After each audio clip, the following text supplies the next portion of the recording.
Welcome to this week's edition of Weekly Digest, your front row seat to the policies, programs, and people shaping Guyana's development journey. Each week, we go beyond the headlines to follow ministers of government as they implement the administration's agenda, one step, one story, and one community at a time. Empowerment is on the horizon for 24 budding small contractors from Kokwani Region 10.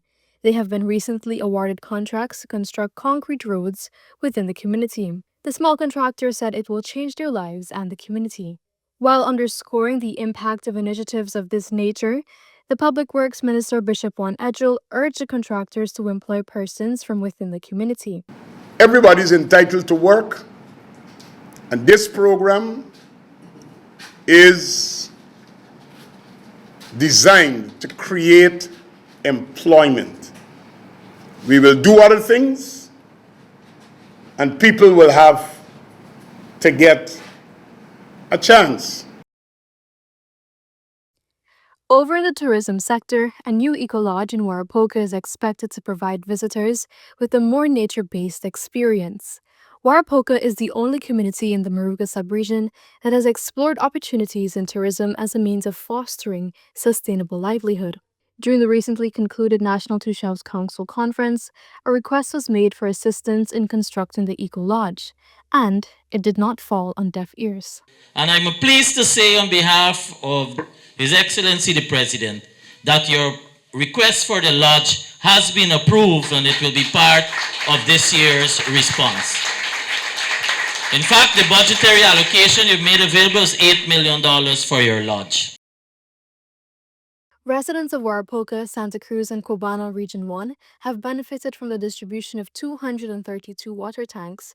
Fulfilling the promise made by President Dr. Mohammed Irfan Ali was Minister of Housing and Water Colin Krul who delivered the tanks. We commit, we deliver. We won't come here on behalf of the government to promise you the sun, the moon, and the star to say things. We are a responsible government, and the things that we say, we know we can back them. Tragedy struck in July 2022 at the St. George's High School in Georgetown. A fire, electrical in origin, decimated the school.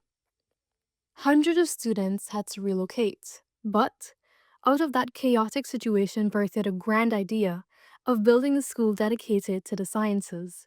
The St. George's School of Sciences has been commissioned by His Excellency Dr. Mohammed Irfan Ali.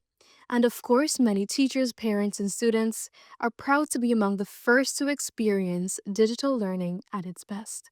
We have some of our brightest children right here at St. George's.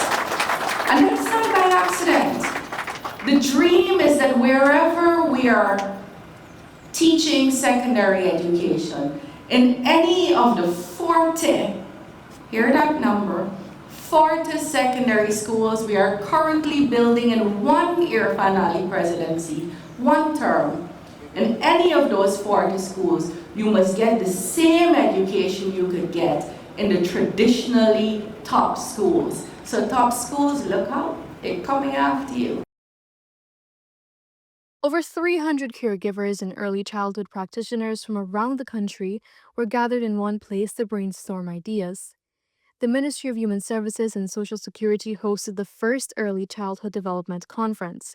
Minister Vindya Prasad explained the purpose of the gathering. Bringing you together in an environment where you can share your ideas, develop solutions to challenges and limitations you may face every day, chart a course where a policy that will soon be launched, the Integrated Early Childhood Development Policy, and also its complementary guidelines and work plans and activities, but to strengthen that, even though it's new. Prasad encouraged the participants to share their best practices and experiences to help shape the delivery of a new chapter in childcare services across the country.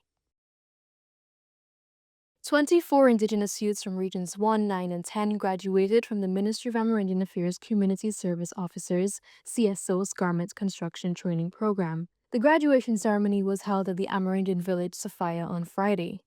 Minister of Amerindian Affairs Pauline Sukai said a 3-week skills training program is critical in Guyana's expanding economy.